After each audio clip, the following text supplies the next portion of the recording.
The National Electrical Code, referred to as NEC, does not specifically prohibit the installation of doorbell transformers in attics, but it does require that electrical equipment be installed in a manner that does not create a fire hazard.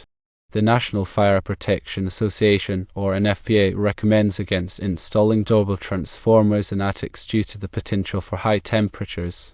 NFPA 17 National Electrical Code, Section 220.55e states that transformers shall not be placed in attics. One of the reasons for concern is high temperatures. Attics can reach extremely high temperatures during the summer months, especially in climates with warm summers. These temperatures can exceed the operating temperature range of doorbell transformers, which typically have a maximum operating temperature of 140 degrees Fahrenheit, which is equivalent to 60 degrees Celsius. This is a fire hazard because overheating doorbell transformers can create a fire risk.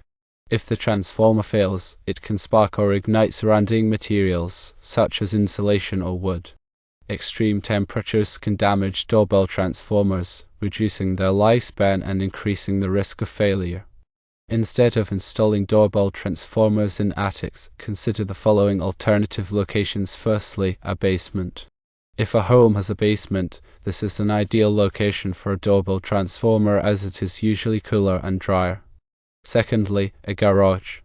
The garage is another suitable location, especially if it is detached.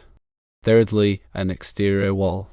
It is possible to mount the transformer on an exterior wall in a protected area, such as under the eaves or in a weatherproof enclosure. Fourthly, an entry closet.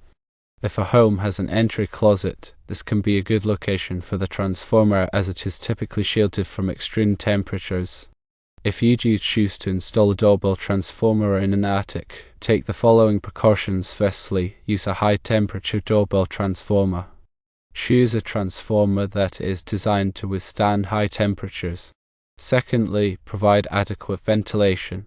Ensure that the attic has sufficient ventilation to prevent the buildup of heat. Thirdly, secure the transformer. Mount the transformer securely to a solid surface to prevent it from falling or shifting. While the NEC does not explicitly prohibit the installation of doorbell transformers in attics, it is generally not recommended due to the potential for high temperatures and fire hazards. Consider alternative locations for the transformer to ensure safety and long-term reliability.